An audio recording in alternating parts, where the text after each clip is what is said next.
Union. আসসালামু আলাইকুম ওয়া রাহমাতুল্লাহি ওয়া বারাকাতুহু। নাহমাদুহু ওয়া নুসাল্লি আলা রাসূলিহিল কারীম ওয়া আলা আলিহি ওয়া আসহাবিহি আজমাইন ওয়া লিল্লাযিনা তাবাউহুম বিইহসানিন ইলা ইয়াউমিদ্দিন। আউযু বিল্লাহি মিনাশ শাইতানির রাজীম। বিসমিল্লাহির রহমানির রহিম। ইয়া আইয়ুহাল্লাযিনা আমানু কুনু আনসারাল্লাহ كما قال عيسى ابن مريم للحواريين من أنصاري إلى الله قال الحواريون نحن أنصار الله صدق الله العظيم। প্রাণপ্রিয় সংগঠন শহীদে কাফেলা বাংলাদেশ জামাত ইসলামী 8 নম্বর ইউনিয়নের 8 নম্বর ওয়ার্ড কর্তৃক আয়োজিত আজকের এই সাধারণ সভায় উপস্থিত প্রাণপ্রিয় সংগঠন শহীদে কাফেলা বাংলাদেশের জামাত ইসলামী 7 নম্বর কুসুম ইউনিয়ন শাখার সম্মানিত আমির আবু ইউসুফ মোহাম্মদ খলিলুর রহমান ভাই আর উপস্থিত আছেন 8 নম্বর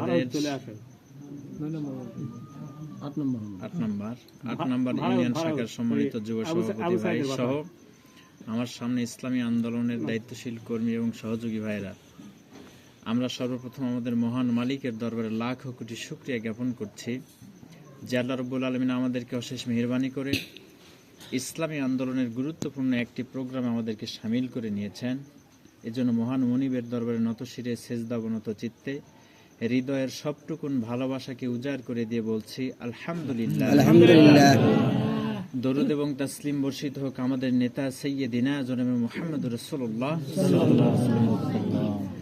মহান রবের কাছে সর্বোচ্চ পুরস্কার কামনা করছি যারা ইসলামী আন্দোলন করতে গিয়ে নিজেদের বুকের তপ্ত তাজা রক্ত ঢেলে দিয়ে শাহাদাতের অমীয় সুধা পান করেছেন।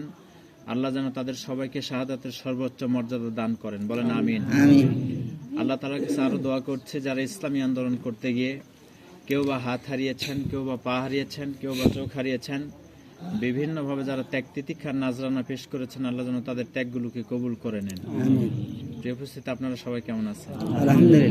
আলহামদুলিল্লাহ। আল্লাহ তাআলার মেহেরবানি, আল্লাহ আমাদেরকে অনেক ভালো রেখেছেন। আসলে আপনারা এরকম গুরুত্বপূর্ণ একটি প্রোগ্রাম নিয়েছেন, এটা আল্লাহ তাআলার কাছে শুকরিয়া। আমি মূলত 2-3টা বিষয় আপনাদের সামনে কিছু কথা বলতে চাই। 1 নম্বর প্রথমেই যেটি বলবো সেটি হচ্ছে যে আমাদের প্রথম পরিচয় আমরা কিন্তু মুসলমান, ঠিক কিনা? আসলে এই মুসলমানকে আমাদের মানে যেখানে আসছে পৃথিবীতে এই পরিস্থিতিতে সীমাবদ্ধ থাকবে নাকি আল্লাহর নিকটও মুসলমান হিসেবে থাকতে হবে? এই মুসলমান কি আসলে আমাদের ধরেন যে এই পরিচিতির জন্যই এই নাম, নাকি এই নামের ভিন্ন কোনো কারণ আছে? অবশ্যই ভিন্ন কারণ আছে। মুসলিম জাতির পিতা ইব্রাহিম আলাইহিস সালাম, মূলত তিনি আমাদের জাতির পিতা। আল্লাহ তাআলা তাকে বললেন আল্লাহ তাআলা বললেন যে যখন হে নবী স্মরণ করেন, যখন আপনার রব আপনাকে ইব্রাহিম আলাইহিস সালামকে বললেন আসলিম, আপনি আত্মসমর্পণ করেন, আপনি মুসলমান হন, তিনি কি বললেন? আসলামতু লিরাব্বিল আলামিন, আমি আমার মহান রবের নিকটে আসমান এবং জমিনের মালিকের কাছে আত্মসমর্পিত হয়ে গেলাম, আমি মুসলমান হয়ে গেলাম। আসলে এই কথার অর্থ কি জানেন? এই কথার অর্থ হলো যে আমি আমার আল্লাহর, আমার মালিকের হুকুম পালনের জন্য প্রস্তুত হয়ে গেলাম। এটাই মূলত মুসলমান। যে ব্যক্তি আল্লাহ তাআলার সকল হুকুম পালন করার জন্য প্রস্তুত হয়ে যায়, সে ব্যক্তি মুসলমান হয়ে গেল। ইযা ক্বালা লাহু রাব্বুহু আসলিম আসলামতু লিরাব্বিল আলামিন। আসলে এই কথাটাকে আমরা সহজ ভাষায় বলি যে তিনি আত্মসমর্পণ করলেন। আচ্ছা বলেন তো, ইব্রাহিম আলাইহিস সালাম কি কি বিষয়ে আত্মসমর্পণ করেছিলেন? তিনি কিন্তু প্রশ্ন করতে পারতেন যে আল্লাহ তাআলা কি কি বিষয় হুকুম আমাকে করতেছেন, এ কথা কিছুই বলেন নাই। তার মানে আল্লাহ বলতেছেন আত্মসমর্পণ করো, আমার হুকুম পালনকারী হয়ে যাও, আর ইব্রাহিম আলাইহিস সালাম বললেন আমি পূর্ণাঙ্গ আত্মসমর্পণ করে গেলাম। তার মানে আপনি যেই হুকুম আমাকে করবেন সেই হুকুম পালনের জন্য আমি প্রস্তুত আছি। এখন তিনি কেমন হুকুম পালন করবেন এই পরীক্ষা আল্লাহ নিতে চেয়েছেন। এই আত্মসমর্পণ করতে গিয়ে, আল্লাহর হুকুম পালন করতে গিয়ে প্রয়োজনে তিনি অগ্নিকাণ্ডে ঝাঁপ দিয়েছেন। নিজের সন্তানকে, দুগ্ধপুষ্য সন্তান কুরবানি দিয়েছেন। কখনোই তিনি কল্পনা করেন নাই যে হায়রে আমার কষ্ট হচ্ছে, বরং তার মাথায় একটাই ছিল আল্লাহর হুকুম পালন করতে পারতেছি কিনা। সুবহানাল্লাহ বলবেন না? 84 বছর 85 বছর পর্যন্ত কোনো সন্তান হয় না, এরপর যদি একটা সন্তান জন্ম নেয়, সন্তানটার প্রতি মহব্বত আমাদের সন্তানদের মতো নাকি তার চাইতে বেশি হবে? আল্লাহ বললেন তাকে মরুভূমিতে, হেজাজের মক্কা মরুভূমিতে রেখে আসো, কোনো কথা ছাড়া, প্রশ্ন ছাড়া রেখে আসলেন। এরপরে 14-15 বছর যখন বয়স হলো, বললেন যে তাকে কুরবানি করো। স্বপ্নে দেখছেন মাত্র, স্বপ্নে দেখে বলছেন ইন্নী আরা ফিল মানামি আন্নী আযবাহুক ফানজুর মাযা তারা। হে আমার সন্তান, কলিজার টুকরা, তোমাকে দেখলাম, স্বপ্নে দেখলাম তোমাকে জবাহ করতেছি। ফানজুর মাযা তারা, এখন তোমার মন্তব্য কি? ইয়া আবাতি ফাআল মা তু'মারু সাতাজিদুনি ইনশাআল্লাহু মিনাস সাবিরিন। হে আমার পিতা, আল্লাহ আপনাকে যা নির্দেশ করেছেন তাই পালন করেন। আল্লাহ চাহে তো আমাকে ধৈর্যশীল হিসেবে পেয়ে যাবেন। সুবহানাল্লাহ বলবেন না?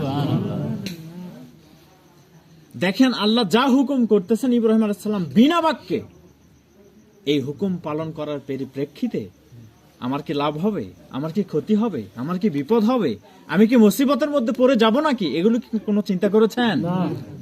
কোনো চিন্তা করেন নাই। এটাই মূলত মুসলমান। আল্লাহর হুকুম পালন করবেন, পিছনে কি হবে, সামনে কি হবে, আমাদের পথ বন্ধ হয়ে গেছে, রাস্তা খুলবে কি খুলবে না, এটা দেখার কোনো ব্যাপার নয়, দেখার কোনো সুযোগই নাই। এর নাম মুসলমান। ঠিক, সুবহানাল্লাহ। ফালাম্মা আসলামা ওয়া তাল্লাহু লিল জাবিন, পিতা পুত্র দুজনেই মুসলমান হয়ে গেলেন। সুবহানাল্লাহ। ফালাম্মা আসলামা, দুজনেই যখন আত্মসমর্পণ করলো, দুজনেই যখন আল্লাহর হুকুম পালন করার জন্য সম্মত হয়ে গেল, দুজনেই যখন মুসলমান হয়ে গেল, ইব্রাহিম আলাইহিস সালাম কাত করে শোয়াই দিলেন। কি করার জন্য? জবাহ করার জন্য। এখানে কিছু ভুল ধারণা আমাদেরকে শেখানো হয়।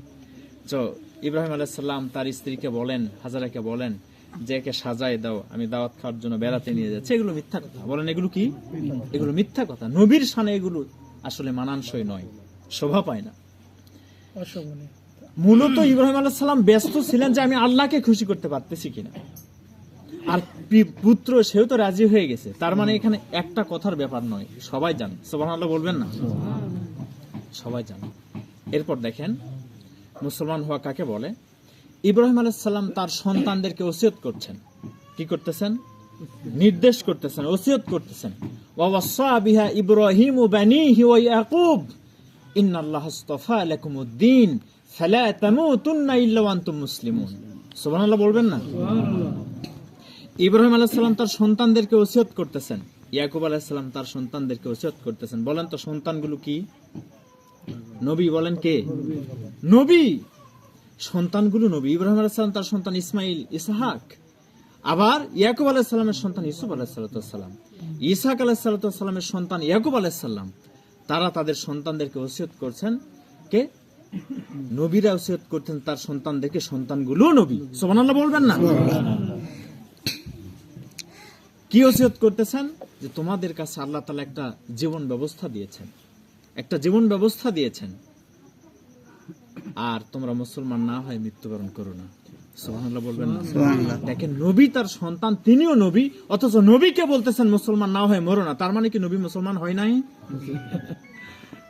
তাহলে আমাদের দৃষ্টিকোণ থেকে আমরা যদি নিজেদেরকে মুসলমান বলি, আর এই যদি হয় আমাদের আচরণ যে আল্লাহর হুকুম পালনের জন্য আমরা প্রস্তুত নয়, বলেন তো তাহলে তারা মুসলমান ছিলেন, আমরা মুসলমান আছি, তারা আল্লাহর হুকুম পালনের জন্য ব্যতিব্যস্ত ছিলেন, আর আমরা আল্লাহর হুকুম পালনই করি। মুসলমান এক হলো? আসলে মুনিবিনা ইলাইহি ওয়াত্তাকুহু ওয়া আকিমুস সালাহ, আল্লাহর নিকটে মস্তকটা অবনত করে দেওয়া, আল্লাহর হুকুমের কাছে বিনয় হওয়া। মুনিবিনা ইলাইহি, তার নিকটেই মাথা অবনত করে দেওয়া, অনুগামী হওয়া, বিনয়ী হওয়া, ওয়াত্তাকু, এবং তাকে ভয় করা। কিন্তু আমরা সেগুলো করি না। আমরা নিজেদেরকে মুসলিম হিসাবে দাবি করতেছি। আসলে এই দাবি যদি আল্লাহর খাতায় যদি মুসলমান হিসাবে লেখা থাকে তবে আলহামদুলিল্লাহ। কিন্তু আমাদের এখানে মুসলিম হিসাবে পরিচিতি লাভ করলাম, মোহাম্মদ ইসলাম নামে থাকলো, কিন্তু আল্লাহর খাতায় যদি না থাকে তাহলে এর কোনো মূল্য আছে? দ্বিতীয় কথা, এটা কিন্তু প্রথম কথা মনে রাখবেন, মনে রাখার জন্য পয়েন্টগুলো বলছি। প্রথম কথা আমাদের পরিচয় নিয়ে কথা বলছি, এটা মাথায় রাখতে হবে। দ্বিতীয় কথা বলবো যে আল্লাহ তাআলা কেন আমাদের কাছে এই দাবিগুলো করতেছেন, আল্লাহর হুকুম পালনের দাবি বা আমাদেরকে মুসলমান হওয়া, এই দাবিগুলো আল্লাহ কেন করেছেন, এই কথাটা আমি বলবো। আল্লাহ কোরআনে বলছেন যে ওয়ালাকাদ কাররামনা বানি আদম ওয়া হামালনাহুম ফিল বাররি ওয়াল বাহর ওয়া রাযাকনাহুম মিনাত তাইয়্যিবাত ওয়াফাদ্দালনাহুম আলা কাসীরিম মিম্মান খালাকনা তাফদীলা, আর আমি অবশ্যই বনি আদমদেরকে সম্মানিত করেছি, মর্যাদা দিয়েছি, জলে এবং স্থলে তাদের পথঘাট বানিয়ে দিয়েছি, এবং পবিত্র রিজিক দিয়ে তাদের খাবারের ব্যবস্থা করেছি, এবং আমার যত সৃষ্টি আছে আসমান এবং জমিনে সব সৃষ্টির চাইতে মানুষের মর্যাদা আমি বৃদ্ধি করে দিয়েছি। এটা কিন্তু মুসলমান হিসাবে এই প্রাপ্তি নয়, মুসলমান হিসাবে এই প্রাপ্তি নয়, এই প্রাপ্তি আমাদের হচ্ছে মানুষ হিসাবে। বলেন কি হিসাবে? মানুষ হিসাবে আল্লাহ আমাদেরকে সম্মানিত করলেন, জলে এবং স্থলে পথঘাটের ব্যবস্থা করে দিলেন। আমরা চলাচল করব কেমনে?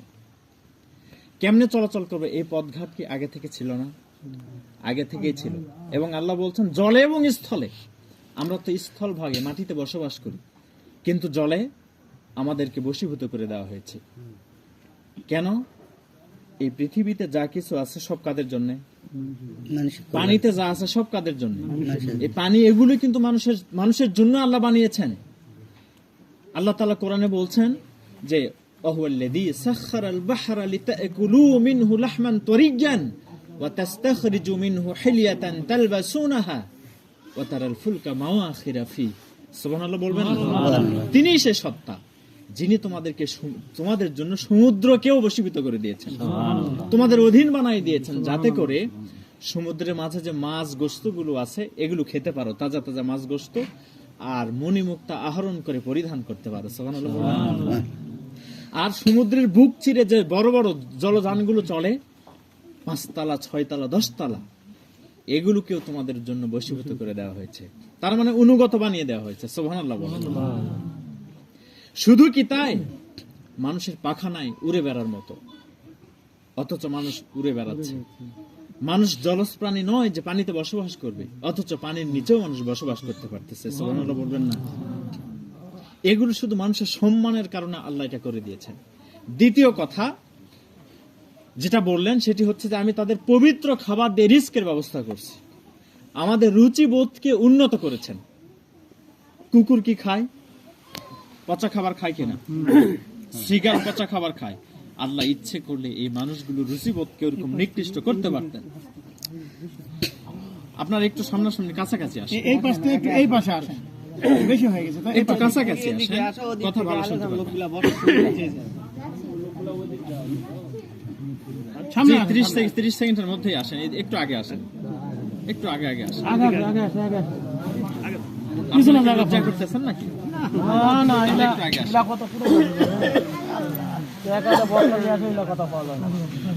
ফিরি ফিরি পাশে শুনি দিনের কোরআনের উপর আলোচনা চলতেছে। হ্যাঁ বসেন ভাই, কথা বলা যাবে না, একজন কেউ কথা বলবেন না, নিশ্চুপ থাকবেন। দ্বিতীয় কথা, আল্লাহ যেটা আমাদের মানুষের সম্মানে বলেছেন সেটা হচ্ছে যে তোমাদের পবিত্র খাবার দিয়ে, উত্তম খাবার দিয়ে রিস্কের ব্যবস্থা করা হয়েছে। দেখেন নিকৃষ্ট কত প্রাণী আছে, তাদের রুচিবোধকে নিকৃষ্ট করার কারণে পচা খাবারগুলো তারা খায়। শ্রীগাল পচা খাবার খায়, মানুষের পায়খানা খায়, কিন্তু দেখেন মানুষের রুচিবোধকে আল্লাহ এত উন্নত করেছেন যে তাদের পবিত্র খাবার দিয়ে রিস্কের ব্যবস্থা করে দেওয়া হয়েছে। সুবহানাল্লাহ। এখন আসেন তুলনা, আমরা পার্থক্য দেখব অন্যান্য প্রাণী আর মানুষের মধ্যে। আচ্ছা বলেন তো, গরু কি সব খাবার খায়? না। গরুর জন্য নির্দিষ্ট কিছু খাবার আছে কিনা? খের খায়, ঘাস খায়, এরপরে যে আমরা যেগুলো পানি দেই এই খাবারগুলো খায়। আচ্ছা ঘাস তো গরু খায়, ঘাসের মধ্যে দেখেন কিছু ঘাস আছে একটু বড় বড় ঘাস, চারণ ভূমিতে যারা আমরা নিয়ে যাই, তো ওই ঘাসগুলোতে যখন আমরা গরুকে লাগাই দেই, গরু কিন্তু ঘাস খায় না।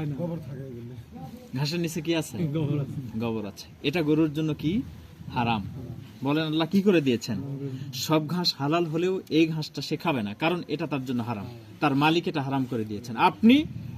আপনি কিন্তু মানে পূর্ণাঙ্গ মালিক আপনি নন, অস্থায়ী মালিক। কিন্তু স্থায়ী যিনি মালিক, যিনি তার সৃষ্টিকর্তা, তিনি ওই ঘাসটুকু তার জন্য হারাম বানাই দিয়েছেন। আপনি তাকে মেরে ফেললেও ওই ঘাসে সে মুখ দিবে না। দেখেন সে কিন্তু তার হারামটা বেছে নিল। যত প্রাণী আছে সবার ক্ষেত্রে তাই। আপনার বাঘকে যদি ক্ষুধা লাগে ধান খাবে না, ঘাস খের খাবে খাবে না, তার জন্য নির্দিষ্ট যে খাবারগুলো ওগুলোই সে খায়, অন্য খাবারগুলো তার জন্য নয়। তার মানে সে বোঝে, সেই জীবগুলো বোঝে যে মালিক তার জন্য কি হালাল করছে আর কি হারাম করছে। কিন্তু দেখেন মানুষ মানুষের জন্য সব খারাপ খাবার কি হালাল? না। কিছু খাবার হারাম আছে না নাই? এই হারাম সত্ত্বেও যদি কিছু মানুষ জেনে বুঝে হারামকে ভক্ষণ করে, তাহলে পশুর চাইতে নিকৃষ্ট হয়েছে কিনা? অবশ্যই। পশু সে হালাল হারাম বুঝতে পেরেছে, সব খাবার খায় না, কিন্তু মানুষ এই খাবারগুলো খেয়ে ফেলেছে।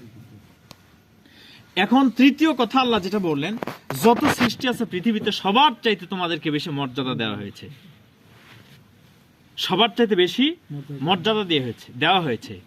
এখানে কিন্তু সবাই সম্পৃক্ত হলেও এখানে কিছু শর্ত আছে। সেই শর্তটা হচ্ছে, এই মর্যাদার ক্ষেত্রে সবচেয়ে বেশি মর্যাদাবান যারা নিজেদের সৃষ্টি সম্পর্কে অবহিত হলো, জানলো, জানার পর নিজের মর্যাদাটা বুঝলো। সুবহানাল্লাহ বলবেন না? এখন একজন মানুষের মর্যাদা সকল সৃষ্টির চাইতে ভালো, বেশি, কিন্তু একজন ইমানদারের মর্যাদা একজন। এগুলো কিন্তু সব মানুষকে অন্তর্ভুক্ত করা হয়েছে, কিন্তু একজন ইমানদারের মর্যাদা কতখানি জানেন?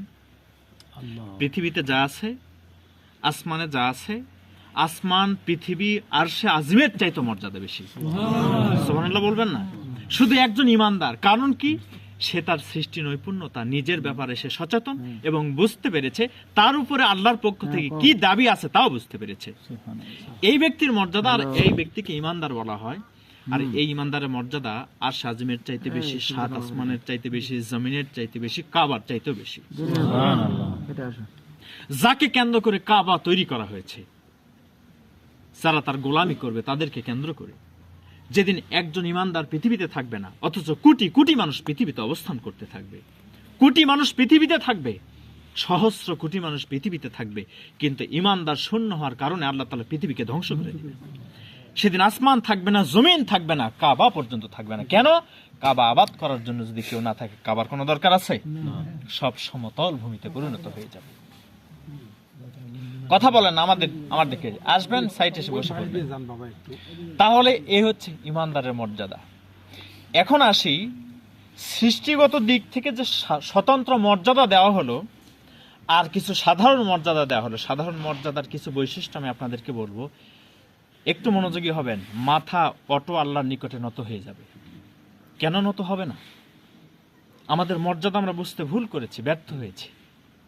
আল্লাহ বলছেন যে ওমিন আয়াতিহি খালকুস সামাওয়াতি ওয়াল আরদ ওয়া ইখতিলাফু আলসিনাতিকুম ওয়া আলওয়ানিকুম ইন্না ফি যালিকা লাআয়াতিন লিল আলিমিন। এগুলো আল্লাহ তাআলার নিদর্শন, আল্লাহকে চেনার নিদর্শন। আসমান এবং জমিনের সৃষ্টি আর মানুষ, তোমাদের ভাষা আর বর্ণের বৈচিত্র্যতা। সুবহানাল্লাহ বলুন। সুবহানাল্লাহ। আসমান জমিনের কথা বলবো না, বলবো আমাদের কথা, আমাদের ভাষা আর বর্ণের বৈচিত্র্যতা। আগে বলবো বর্ণের বৈচিত্র্যতা। আমাদের সবার চেহারা কি একমতো? বিভিন্ন জনের চেহারা বিভিন্ন মতো, এক এক জনের চেহারা এক এক মতো। দেখেন, সবার হাত আছে না নাই? সবার পা আছে না নাই? সবার বডি এরকম, আমাদের বডিতে যা আছে সবার বডিতে তা আছে না নাই? পার্থক্য আছে না নাই? কথা বলা যাবে না, একটু চুপচাপ থাকবেন। কথা বলেন না, একটু শোনেন। তাহলে সব কিন্তু আছে। আবার দেখেন, এই মুখমণ্ডলটা এতটুকুন জায়গা, মুখমণ্ডলটা কতটুকুন আমার দিকে দেখেন ভাই। মুখমণ্ডল এতটুকুন জায়গা, এতটুকুন জায়গার মধ্যে সবার নাক আছে না নাই? চোখ আছে, মুখ আছে। অথচ আল্লাহ তাআলার কি কারিশমা, কি সৃষ্টি! পৃথিবীতে যত মানুষ এসেছিল, যত মানুষ আছে, যত মানুষ আসবে, কেউ কারো মতো হবে না। সুবহানাল্লাহ বলবেন না? এতটুকুন জায়গার মধ্যে এমন কি আছে যে কোটি কোটি মানুষ, সহস্র কোটি মানুষ, হাজার হাজার কোটি মানুষ পৃথিবীতে এসেছে, আছে এবং আসবে। কিয়ামত পর্যন্ত একজন মানুষ আরেকজন মানুষের মতো হবে না। এখন আসি, এই যে আমাদের বিভিন্ন জনের চেহারা বিভিন্ন মতো নয়, আল্লাহ তাআলা আমাদের অধীনস্থ যে জীব জন্তুগুলো রেখে দিয়েছেন তারাও বিভিন্ন প্রজাতির। সুবহানাল্লাহ। যেমন গরু, সবাইকে একমতো? এক এক গরু এক এক মতো কালার নয়, এক এক মতো রং ঢপ। ছাগল, হাঁস, মুরগি, কবুতর। অথচ এখন দেখেন, যেগুলো আমাদের অধীনস্থ নয়, যেগুলো স্বাধীন, আমাদের অধীন বানান নাই, হরিণ সব দেখতে একমতো কিনা? বাঘ সব দেখতে একমতো কিনা? কুকুর মানুষের অধীন, এক একটা এক এক মতো, কিন্তু শিয়াল দেখতে সব একমতো। আপনারা কি আমার কথা বুঝতে পারতেছেন? এই যে আল্লাহ তাআলা আমাদের অধীনস্থ যেগুলো দিয়েছেন সেগুলোকে বিভিন্ন বৈচিত্র্য দিয়ে তৈরি করেছেন, আর যেগুলো আমাদের অধীন নয় তাদের বৈচিত্র্যতার দরকার নাই। কারণ আমাদের অধীনস্থগুলোকে যদি এক কালারের বানাতেন, 5 টাকা 10 টাকা কেউ ছাড় দেয়?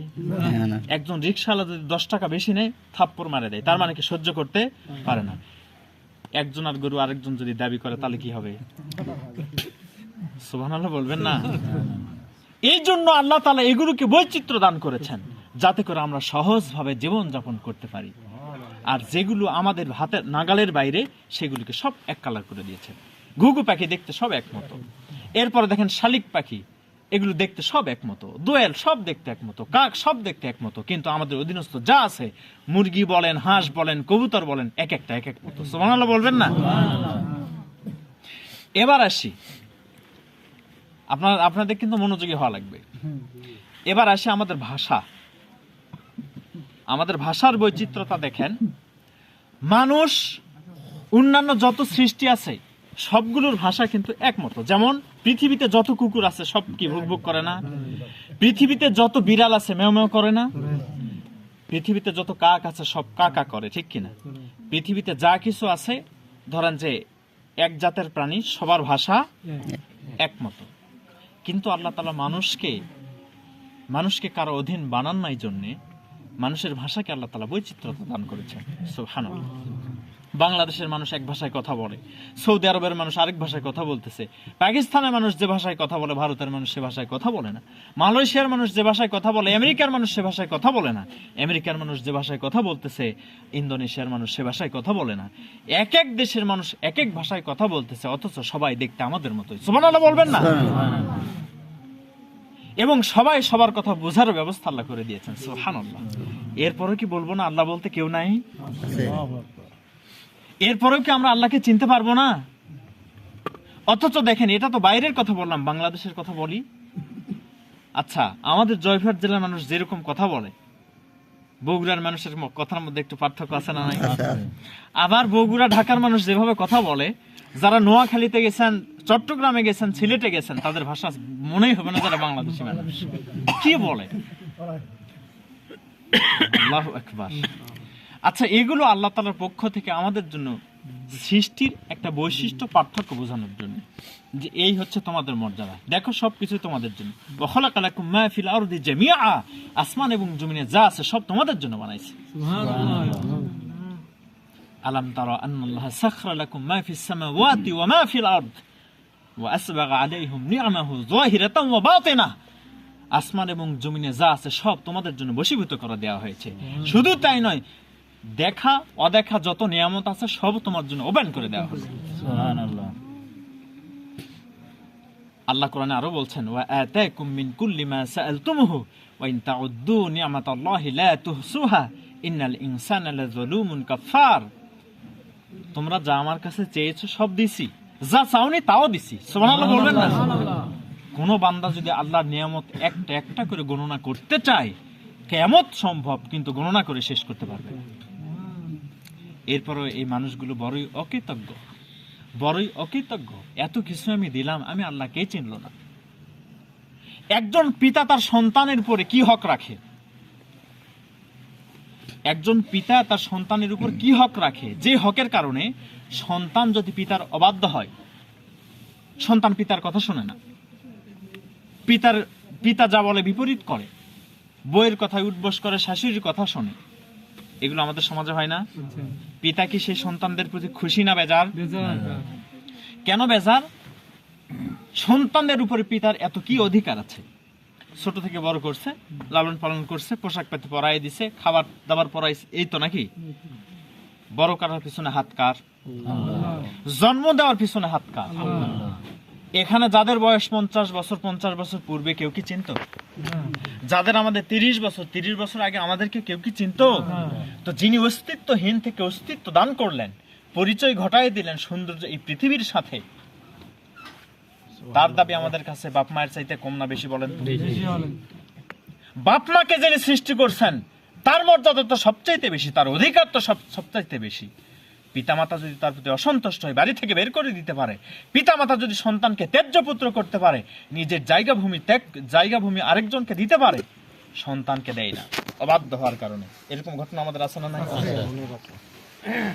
তাহলে এমন কি দাবি আছে যার কারণে এতখানি করলো পিতামাতা? অথচ আল্লাহ তাআলার কাছে আপনার উপরে আল্লাহর হক কতখানি দাবি, কত নিয়ামত আল্লাহ আপনাকে উজাড় করে দিয়েছেন, কখনো কি কল্পনা করেছেন? কেন মাথা নত হয় না? কেন আল্লাহর হুকুম পালনের জন্য আমরা ব্যতিব্যস্ত হব না? প্রিয় ভাইরা আমার, একটু মনোযোগী হবেন। পিতামাতা সন্তানকে অবাধ্য হিসাবে কি করলো? তার জায়গা জমি থেকে বঞ্চিত করলো, ত্যাগ করলো। আমরা কি কখনো কল্পনা করছি আল্লাহর খাতা থেকে আমরা কি তেজ্য বান্দা হিসেবে পরিচিতি আছে কিনা? এটা একটু চিন্তা করার বিষয়। দেখেন, আপনার আমার মধ্যে আল্লাহর হুকুম কিভাবে বাস্তবায়ন হচ্ছে, আপনার আমার ভিতরে আল্লাহর হুকুম কিভাবে বাস্তবায়ন হচ্ছে। আমরা হাত দিয়ে ধরবো, ঠিক কিনা? পা দিয়ে হাঁটবো, বলেন তো পার কাজ হাত দিয়ে হবে? হাতের কাজ পা দিয়ে সম্ভব? চোখের কাজ কান দিয়ে পারবেন? কান দিয়ে দেখতে পারবেন? কান দিয়ে শোনার জন্য আল্লাহ বানিয়েছেন, নাক দিয়ে ঘ্রাণ নেওয়ার জন্য বানিয়েছেন, মুখকে খাওয়ার জন্য বানিয়েছেন, কথা বলার জন্য বানিয়েছেন। এক একটাকে যে কাজে সেট করেছেন সেই কাজই করে। আপনার মতো করে করান তো দেখি। এতদিন পা দিয়ে হাঁটছেন, আপনি বলছেন আমি আল্লাহকে মানি না, আপনি বলছেন আল্লাহর আইন ভালো লাগে না, আপনি বলছেন আমার মতো করে আমি আইন তৈরি করব, আমার মতো করে মানুষকে চালাবো। তো হাত দিয়ে হাঁটেন আজ থেকে, মুখ দিয়ে ঘ্রাণ নেন, নাক দিয়ে খান, দেখার কাজ কান দিয়ে করেন, চোখ দিয়ে আপনি শোনেন, পারবেন? তাহলে আমাদের মধ্যে কার নির্দেশ কাজ করতেছে বলেন? ইয়াসআলুনাকা আনির রূহ কুলির রূহু মিন আমরি রাব্বি। হে রাসূল, আপনাকে রূহ সম্পর্কে প্রশ্ন করতেছে, আপনি বলেন এটা আল্লাহর একটা হুকুম ভিতরে কাজ করে। সুবহানাল্লাহ বলেন।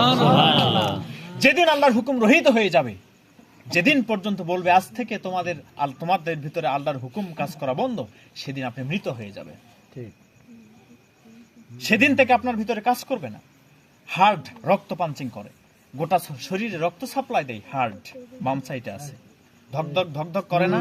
দেখেন, এখানে যতবার ধকধক করবে, এখানে নারী আছে, এখানে যেই সময়, এখানে একই সময়, তাহলে কত স্পিডে রক্ত আসতেছে। সুবহানাল্লাহ বলবেন না? এই নারীটাকে কত স্পিড আল্লাহ তাআলা সাপ্লাই দিচ্ছেন। প্রেসার, আমরা বলি কি প্রেসার, রক্তের চাপ বেশি।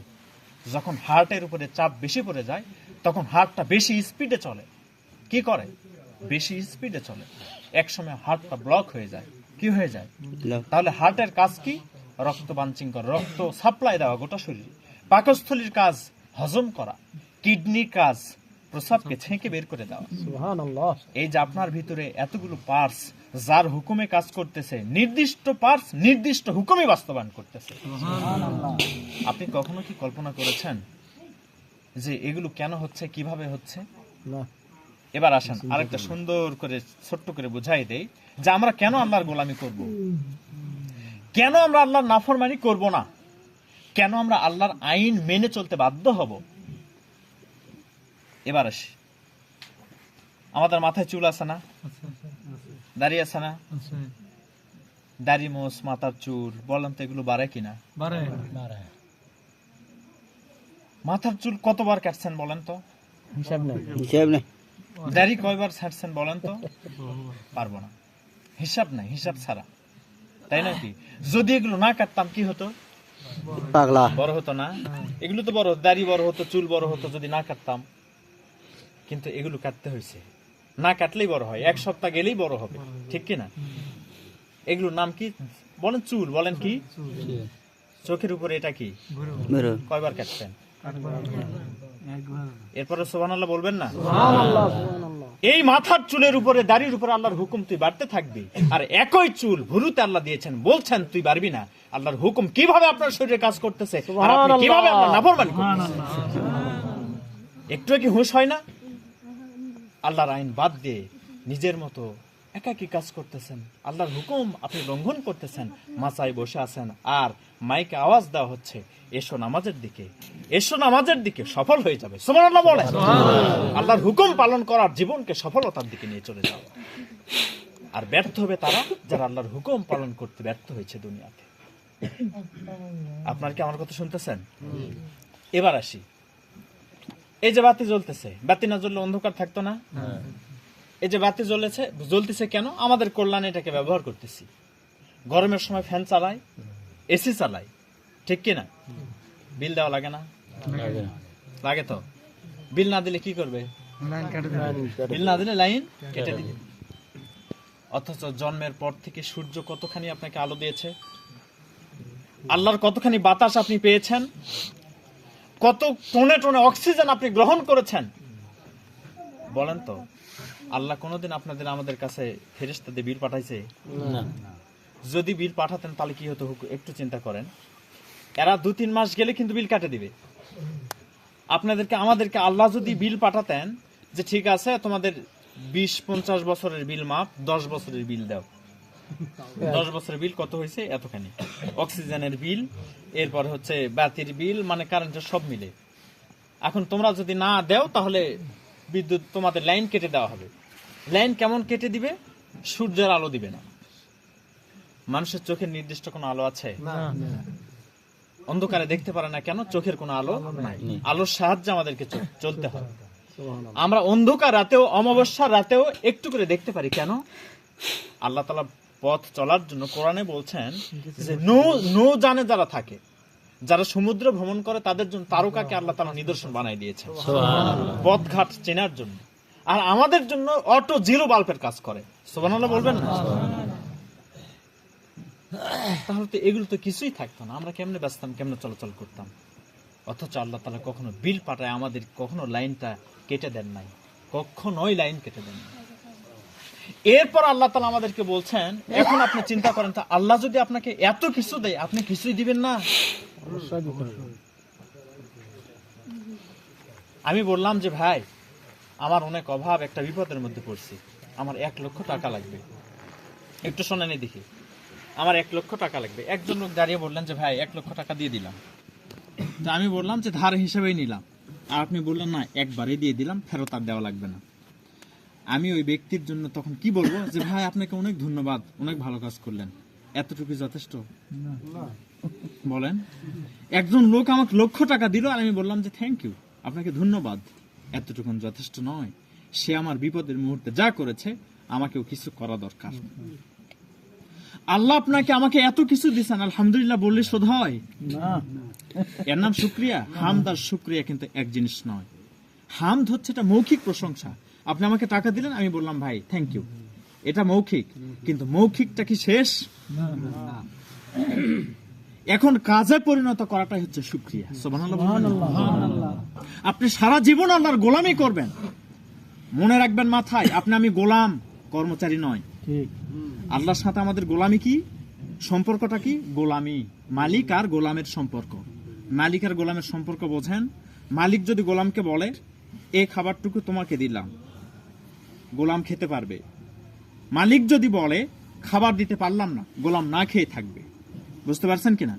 মালিক যদি বলেন এখানে যাও, সে যেতে পারবে। মালিক যদি বলে যেও না, সে যেতে পারবে। অর্থাৎ যেই হুকুম করবে সেটা পালন করতে গোলাম বাধ্য থাকবে। আসেন এদিকে, শুনতেছেন? গোলামির নমুনা কি ভাই? এদিকে, ওদিকে কেউ আসলে দেখার দরকার নেই, আমার দিকে তাকাবেন। মালিক আর গোলামের সম্পর্ক এই, গোলাম যেটা বলবে মালিক সেটাই করবে, কোনো পারিশ্রমিক দাবি করতে পারবে না। গোলাম যদি কিছু দেয় সে নিতে পারবে, কিন্তু দাবি করতে পারবে না যে আমি এই কাজ করলাম, আমাকে দেন। এটা মালিক আর গোলামের সম্পর্ক নয়, এটা কর্মচারীর সম্পর্ক, যে আমি এই কাজ করলাম, আমাকে এটা দেন। আমরা মাঝে মধ্যে এই কথাগুলো বলি যে আল্লাহর গোলামি করতেছে, আল্লাহ তো জান্নাত দিবেই। আল্লাহ বলছেন যালিকা ফাদলুল্লাহি ইউতিহি মান ইয়াশা, আমি যাকে ইচ্ছা, এটা আমার অনুগ্রহ, যাকে ইচ্ছা তাকে করব। কারণ কেউ বলতে পারবে না আমি এত গোলামি করছি, আমাকে দেন। এই সম্পর্ক আমাদের সাথে আল্লাহর নয়। আমাদের কাজ হলো শুধু তার গোলামি করে যাওয়া, আর আমাদের গোলামিতে খুশি হয় তিনি যা দিবেন তার হাত পেতে নেওয়া। সুবহানাল্লাহ বলবেন। প্রিয় ভাইরা আমার, এই গোলামির নমুনা পেশ করতে গিয়ে ইব্রাহিম আলাইহিস সালাম নিজে জ্বলন্ত অগ্নিতে নিক্ষিপ্ত হয়েছে। তবু একটু কল্পনা করেন নাই যে আমি তো পুড়ে যাব, আমি তো পুড়ে ভস্ম হয়ে যাব, আমার তো কষ্ট হবে, আমার বিবি বাল বাচ্চার কি হবে, আমার দাওয়াত পরবর্তীতে কে পৌঁছায় দেবে? এক চুল পরিমাণ, একটা সেকেন্ডের জন্য কখনোই কল্পনা করেন নাই যে আমার কি হবে, আমার পরিবারের কি হবে, আমার পরবর্তী জীবন কি হবে, কিচ্ছু ভাবেন নাই। ভাবতেছেন যে আল্লাহর হুকুম পালন করতে গিয়ে কোনো ব্যাঘাত হচ্ছে কিনা। সুবহানাল্লাহ বলবেন না? যারা মুসলমান, আল্লাহ যাদেরকে এত নিয়ামত দিয়েছে, বান্দা হিসাবে, গোলাম হিসাবে তার এটাই দায়িত্ব পালন করা। সুবহানাল্লাহ। আল্লাহর হুকুম কিভাবে পালন করবে, কিভাবে জমিনে বাস্তবায়ন করতে হবে, এই চিন্তায় সে বিভোর থাকবে। এই হুকুম পালন করতে গিয়ে তো মুসাব ইবনে উমাইর রাদিয়াল্লাহু তাআলা আনহু, রাসূল সাল্লাল্লাহু আলাইহি ওয়াসাল্লাম সাহাবায়ে কেরামদের মধ্যে অনেক ধনী একজন সাহাবী ছিলেন। কেমন ধনী ছিলেন জানেন? একবার যে পোশাক পরতেন দ্বিতীয়বার পরতেন না। একবার যে পোশাক পরতেন দ্বিতীয়বার পরতেন না।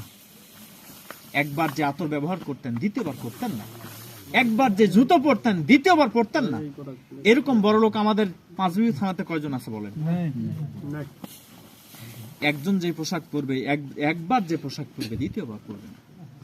কিন্তু যখন মুসাব ইবনে উমাইর রাদিয়াল্লাহু আনহু ইসলাম গ্রহণ করলেন, তার পরনের কাপড় পাওয়া যায় না। তার কষ্টে জীবন যারা জীর্ণ। বিশ্বনবী সাল্লাল্লাহু আলাইহি ওয়াসাল্লাম তার দিকে তাকিয়ে কেঁদে ফেলতেন, উমাইর, মুসাব ইবনে উমাইর, তোমার কি কষ্ট হয় না? তিনি বলতেন যে না, আমার কোনো কষ্ট হয় না। সুবহানাল্লাহ। উহুদ যুদ্ধে তিনি শাহাদাত বরণ করেছেন। উহুদ যুদ্ধে শাহাদাত বরণ করেছেন। কুতিলা ইয়াউমি উহুদ, উহুদ যুদ্ধে শহীদ হয়ে গেল। হযরত খাব্বাব রাদিয়াল্লাহু আনহু বর্ণনা করছেন, রাসূল সাল্লাল্লাহু আলাইহি ওয়াসাল্লাম নির্দেশ দিলেন যে তার কাফন দাফনের ব্যবস্থা করো। সাহাবায়ে কেরাম কাফন দাফনের ব্যবস্থা করতে গিয়ে দেখলেন তার জন্য কাফনের কাপড় আর পাওয়া গেল না। আমাদের জন্য 3টা করে কাপড়ের প্রয়োজন হয়, নতুন কাপড় দিয়ে আমাদেরকে দাফন করা হয়, অথচ মুসাব ইবনে উমাইরের 3টা কাপড় তো দূরের কথা, একটা কাপড়ও পাওয়া গেল না। একটা কাপড়ও পাওয়া গেল না। একজন জবাব দেন, একটা মাত্র মোটা চাদর পাওয়া গেল। একটা মাত্র মোটা চাদর পাওয়া গেল। নুগাত্তিরু আসবাদাত রিজলাই, মাথা ঢাকলে পা বেরিয়ে যায়, পা ঢাকলে মাথা বেরিয়ে যায়। অথচ এই সাহাবী বেঁচে থাকতে ইসলাম গ্রহণের পূর্বে এক কাপড় একবারের উপর দ্বিতীয়বার ব্যবহার করতেন না। এক জুতা একবার পরতেন, দ্বিতীয়বার পরতেন না। ইসলাম তাকে কোন পর্যায়ে নিয়ে গিয়েছে, দুনিয়ার কোন পুরস্কার তিনি কখনো কল্পনাও করেন নাই, চান নাই। দুনিয়ার সবকিছু তার পায়ে চুমু খেয়েছে, দুপায়ে লাথি দিয়ে তিনি সরাই দিয়েছেন আল্লাহর সন্তুষ্টির উদ্দেশ্যে। মৃত্যুর সময় তার একটা চাদর, রাসূল সাল্লাল্লাহু আলাইহি ওয়াসাল্লাম বললেন, আমার না রাসূলুল্লাহ সাল্লাল্লাহু আলাইহি ওয়াসাল্লাম নির্দেশ করলেন তার মাথাটাকে ঢাকো, আর ইসখির নামক ঘাস দিয়ে তার পাটা ঢেকে দাও। এই অবস্থায় তাকে দাফন করা হলো। সুবহানাল্লাহ। দেখেন, মুসলমানের দায়িত্ব কর্তব্য পালন করতে গিয়ে পরিণতি কি হবে এটা ভেবে দেখার কোনো সুযোগ নাই। আমাকে জেলখানায় যেতে হবে, আমাকে ফাঁসিতে ঝুলতে হবে, না কি হবে, আল্লাহ যা চাইবেন তাদের প্রস্তুত আছে। সুবহানাল্লাহ, আল্লাহু আকবার। এরকম যদি মর্দা মুজাহিদ তৈরি হতে পারে, দেখবেন দুনিয়াতেও আপনি শান্তি পাবেন, আখিরাতে আল্লাহ জান্নাত আপনার জন্য উন্মুক্ত করে দেওয়া হবে। আপনি মনে করছেন আপনাকে ফাঁসির কাছে ঝুলানো হচ্ছে, আপনি মনে করছেন আপনাকে জেলখানায় ঢোকানো হচ্ছে, আপনাকে ফাঁসিতে ঝুলানো হয় নাই। আপনি মরবেন আর দেখবেন আল্লাহর ফেরেশতারা ফুলের মালা নিয়ে দাঁড়িয়ে আছে। আপনি যেটাকে ফাঁসি রশি দেখতেছেন, ফাঁসির রশি নয়, ওটা ফুলের মালা। দুনিয়াতে আপনার ফাঁসির রশি হয়েছে তো কি হয়েছে, যদি আখিরাতে কবরে যদি ফুলের মালা আপনাকে দেওয়া হয়। দুনিয়াতে আপনার টাকা পয়সা বাড়ি গাড়ি নাই তো কি হয়েছে, পরকালে যদি ধনী বানায় দেওয়া হয়। সুবহানাল্লাহ। আর দুনিয়াতে লোভ লালসায় পড়ে কোটি কোটি টাকা জমায়েছেন তো কি হয়েছে, যদি কিয়ামতের মাঠে কোটি কোটি মানুষের সামনে ভিক্ষার ঝুলি যদি গলায় পরা দেয়, এর চাইতে ব্যর্থ আর কেউ নাই। ঠিক। প্রিয় ভাইরা আমার, এই হচ্ছে মূলত আমাদের কাছে আল্লাহ তাআলার পাওয়া। আর তিনি চেয়েছেন একটি, সেটি হচ্ছে আমরা যেন তার অনুগত হতে পারি। যিনি এত কিছু দিলেন তিনি তো কিছু চাইবেনই, এটাই স্বাভাবিক। আমাদের উপরে তার তো হক আছেই। ওমা কাদারুল্লাহ হাক্কা কদরি ওয়াল আরদু জামিআন কবদাতহু ইয়াওমাল কিয়ামাহ ওয়াস সামাওয়াতু মাতওয়িয়াতুম বিয়ামিনি। সুবহানাল্লাহ বলেন। সুবহানাল্লাহ। ওমা কাদারুল্লাহ হাক্কা কদরি, আল্লাহ আফসোস করে বলতেছেন, হায় রে, আমার বান্দারা আমাকে যে মূল্য দেওয়ার কথা ছিল, যে হক আদায় করার কথা ছিল, বান্দারা সে হক আদায় করতে পারল না। ওয়াল আরদু জামিআন কবদাতহু ইয়াওমাল কিয়ামাহ, তারা কি জানে আমার ক্ষমতা কেমন? কিয়ামতের মাঠে এই জমিনটাকে বাম হাতে আমি ধারণ করব। ওয়াস সামাওয়াতু মাতওয়িয়াতুম বিয়ামিনি, আর 7টা আসমানকে ডান হাতে আমি পেঁচাই নেব। তারা যদি বুঝতো আমার ক্ষমতা, আমার সাথে নাফরমানি করতো না। আল্লাহ কিন্তু হায়রে, এত কিছু দিলাম, এই বান্দারা আমার হক আদায় করতে পারলো না। হাক্কা কাদরি, যে হক অধিকার আছে সেই অধিকার আদায় করলো না। তো যে বান্দার প্রতি, কোন বান্দার প্রতি আল্লাহর যদি এই আফসোস থাকে, তার বাঁচার কোনো উপায় আছে? ইয়া আইয়ুহাল্লাযীনা আমানু কুনু আনসারুল্লাহ,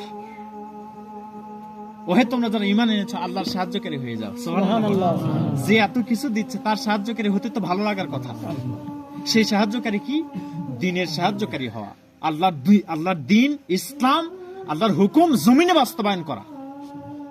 এটাতে অংশ নেওয়াই হচ্ছে আল্লাহর সাহায্যকারী হয়ে যাওয়া। সুবহানাল্লাহ বলবেন। আর যে আল্লাহর সাহায্যকারী হবে কেমন? কামা ক্বালা ঈসা ইবনে মারইয়াম লিল হাওয়ারিয়িন, যেমন ঈসা আলাইহিস সালাম হাওয়ারীদেরকে বলছিল। হাওয়ারী ছিল 12 জন। কয়জন? 12 জন হাওয়ারী, সঙ্গী সাথী ঈসা আলাইহিস সালামের। কেমন হবে? হাওয়ারীদের মতো হবে। কামা ক্বালা ঈসা ইবনে মারইয়াম লিল হাওয়ারিয়িন ক্বালা আল হাওয়ারিয়ুন, তিনি বললেন, ঈসা আলাইহিস সালাম বললেন, মান আনসারি ইলাল্লাহ, তোমরা কে কে আল্লাহর সাহায্যকারী হবে? ক্বালা আল হাওয়ারিয়ুন নাহনু আনসারুল্লাহ। সুবহানাল্লাহ বলেন। এই 12 জন হাওয়ারী বললেন যে আমরা আল্লাহর সাহায্যকারী হয়ে গেলাম। এর অর্থ কি জানেন? আল্লাহ বললেন হাওয়ারীদের মতো সাহায্যকারী হওয়া আমার দ্বীনের। হাওয়ারীদের অবস্থা জানেন?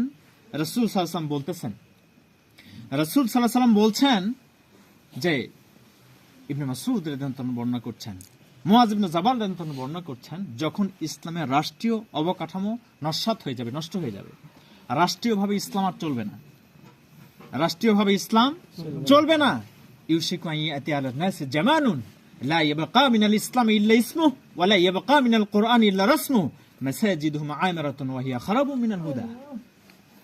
এমন একটা সময় অতি সত্বর আসবে, ইসলাম নামে থাকবে, ইসলামের আইন থাকবে না। ওয়া লা ইয়াবকা মিনাল কুরআন ইল্লা রাসমুহু, কোরআনের রচনায় পড়ে ইসলামকে, দ্বীনকে বিক্রি করে দিয়েছে, মাজলুমদের বিপক্ষে কথা বলেছে, জালেমের পক্ষে অবলম্বন করেছে।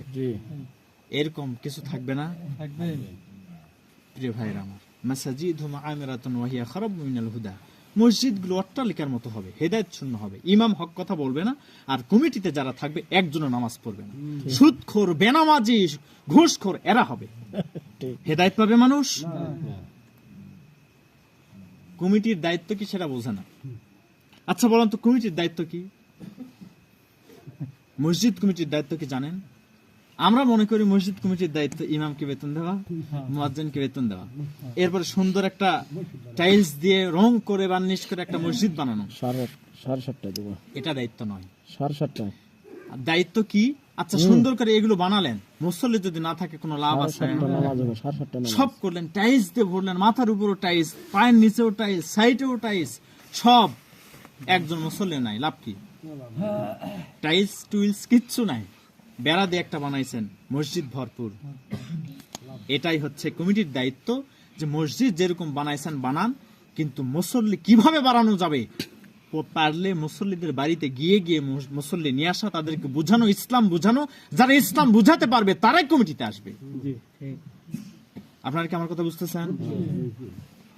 এখন আল্লাহ তাআলা কি বলতেছেন, যে আমার দ্বীন বাস্তবায়ন করা, ইসলাম থাকবে নামে, রাষ্ট্রীয়ভাবে যখন অবকাঠামো নস্যাৎ হয়ে যাবে, মুআয ইবনে জাবাল বলছেন, তখন আমাদের উপরে মানে জালেম শাসক চাপায় দেওয়া হবে। রাসূল সাল্লাল্লাহু আলাইহি ওয়াসাল্লামের হাদিস। তখন তিনি বললেন, হে আল্লাহর রাসূল, এই সময় আমাদের করণীয় কি হবে? মুআয ইবনে জাবাল রাসূলকে প্রশ্ন করছেন, এই সময় আমাদের করণীয় কি হবে? তখন রাসূল সাল্লাল্লাহু আলাইহি ওয়াসাল্লাম বললেন যে, তোমাদের করণীয় হবে কামা ক্বালা ঈসা ইবনে মারইয়াম লিল হাওয়ারিয়িন। সুবহানাল্লাহ বলেন। সুবহানাল্লাহ। ঈসা আলাইহিস সালামের সঙ্গী সাথীদের মতো তখন তোমাদের কাজ হবে। নুশরিবুল মানাশারি ওয়া হাম্মিলু আলাল খাশাব, কাউকে ফাঁসিতে ঝুলানো হবে, শুলে চড়ানো হবে। মুতু ফি তাআতিল্লাহি খায়রুম মিন হায়াতি ফি মাআসিয়াতিল্লাহ, আল্লাহর নাফরমানি করে জীবিত থাকার চাইতে আল্লাহর আনুগত্য করে শাহাদাত বরণ করা হচ্ছে উত্তম। সুবহানাল্লাহ বলেন। আমরা কি বলি? জীবন বাঁচা ফরজ বলি না? আরে জীবন বাঁচা ফরজ নয়, জীবন দিয়ে ঈমান বাঁচানো ফরজ। আপনি যদি ঈমানই না থাকে, বেঁচে থাকে কোনো লাভ আছে? উল্টা বলি, কোনো লাভ নাই। প্রিয় ভাইরা আমার, আল্লাহ আমাদের কাছ থেকে চেয়েছেন যে আমরা হাওয়ারীদের মতো আল্লাহর দ্বীন প্রতিষ্ঠার সংগ্রামে অংশ নিব। যে 12 জন দাঁড়িয়েছিলেন, লক্ষ লক্ষ জালেমের বিরুদ্ধে 12 জন দাঁড়িয়েছিলেন, তাদেরকে সুরে চড়ানো হয়েছে, ফাঁসিতে ঝুলানো হয়েছে, তবুও দিন থেকে, ইসলাম থেকে এক চুল পরিমাণ দূরে সরে যায় নাই। লোভ, লালসা, ভয় দেখে ইসলামী আন্দোলন থেকে পিছে ফেলানো যায় নাই। সুবহানাল্লাহ বলবেন না? তাদের চেতনা ছিল একটাই, আমাদের চেতনা হবে একটাই, মুতফি তাআতিল্লাহি খায়রুম মিন হায়াতি ফি মাসিয়াতিল্লাহ। আল্লাহর নাফরমানি করে হাজার হাজার শত শত বছর বেঁচে থাকা নয়, আল্লাহর আনুগত্য করে শাহাদাত বরণ এক্ষুনি করতে চাই। রাজি আছেন মুসলমান? ইনশাআল্লাহ। আল্লাহ যে এত নাজ নিয়ামত দিয়েছেন, এর শুকরিয়া আদায় স্বরূপ আমরা আল্লাহর গোলামি করব সারাটা জীবন। সারা জীবন আল্লাহর গোলামি করব। গোলামির নমুনা কেমন হবে জানেন? গোলামির নমুনা হবে খোবাইবের মতো, গোলামির নমুনা হবে খাব্বাবের মতো। কেমন হবে? একটা হাদিস বলে আমি কথা শেষ করতেছি। না, নামাজ এখানে হবে। ও, এখানে হ্যাঁ, এখানে। দেখেন একটা হাদিস, জি জি, একটা হাদিস আপনাদেরকে শোনাই দেই। সময় দেওয়া হবে, আবার সময় দেব। একটা হাদিস আপনাদেরকে শোনাই দেই। আপনার কি বিরক্ত হচ্ছে? রাসূল সাল্লাল্লাহু আলাইহি সাল্লাম কাবার সাইটে, কাবা ঘরের ছায়ায় রেস্ট নিচ্ছেন। খাব্বাব রাদিয়াল্লাহু আনহু তিনি এসে হাজির হয়েছেন। খাব্বাব কে? যিনি ছিলেন সবচেয়ে নির্যাতিত আল্লাহর রাসূল সাল্লাল্লাহু আলাইহি ওয়াসাল্লামের একজন সাহাবী। ইসলাম গ্রহণ করার অপরাধে তার মনিব, তার মালিক অগ্নিকাণ্ড জ্বালায়ে কয়লার উপরে, জ্বলন্ত কয়লার উপরে তাকে চিৎ করে শোয়াই দিয়েছিল। বুকের উপরে একটা পাথর চাপা দেওয়া হয়েছিল। এরপরে রক্ত আর চর্বি গলে গলে কয়লা নিভে গেছে, পিঠে অনেকগুলো গর্ত হয়ে গেছে, মৃত্যু পর্যন্ত গর্ত মুছে যায় নাই। ওই খাব্বাব রাদিয়াল্লাহু আনহু রাসূল সাল্লাল্লাহু আলাইহি ওয়াসাল্লামকে গিয়ে বলছেন, আলা তাস্তানসিরু লানা আলা তাদউল্লাহু লানা, হে আল্লাহর রাসূল, আপনি কি আমাদের জন্য একটু সাহায্য করবেন না? সাহায্য চাইবেন না? একটু কি আল্লাহ তাআলার কাছে দোয়া করবেন না? রাসূল সাল্লাল্লাহু আলাইহি ওয়াসাল্লাম বললেন, হে খাব্বাব, কলা, তিনি বললেন, কানা রাজুলু ফীমান ক্বাবলাকুম, তোমাদের পূর্বে অনেক মানুষ পৃথিবীতে এসেছিল আর তারা ইসলামের দাবি করেছিল। সুবহানাল্লাহ বলেন। ঈমানের দাবি নিয়েছিল। আলা রাসি ফায়ুশাক্কু বিসনাইন, যারা ইসলামের কথা বলেছে, ঈমানের দাবি নিয়ে দাঁড়িয়েছিল, তাদেরকে কোমর পর্যন্ত মাটির নিচে গেড়ে দেওয়া হয়েছে। ফায়ুজাউ বিল মিনশার, মাথার উপরে করাত রেখে দেওয়া হয়েছে। ফায়ুদাউ আলা রাসিহি, মাথার উপরে কি রাখা হয়েছে? এরপরে কি করা হয়েছে? ফায়ুশাক্কু ইসনাইন, এরপরে দুইজন দুই দিক থেকে টেনে জীবিত মানুষকে মাথা থেকে পা পর্যন্ত দুই খণ্ড করে ফেলে দেওয়া হয়েছে। ওমা ইয়াসুদ্দুহু যালিকা আন দীনি, হে খাব্বাব শোনো, এরপর দিন থেকে এক চুল পরিমাণ তার দূরে সরে যায় না। সুবহানাল্লাহ বলবেন না? এরপর কি জানো? ওয়ায়ুমশাতু বিল আমশাতিল হাদিদি মা দুনা লাহমিহি মিন আসবি ওয়া আযাম, এরপরে কতক মানুষকে ইসলাম গ্রহণ করার অপরাধে লোহার চিরুনি দিয়ে হাড্ডি থেকে গোশতগুলোকে আলাদা করে ফেলা হয়েছে। ওমা ইয়াসুদ্দুহু যালিকা আন দীনি, এরপরও দিন থেকে এক চুল পরিমাণ দূরে সরে যায় না।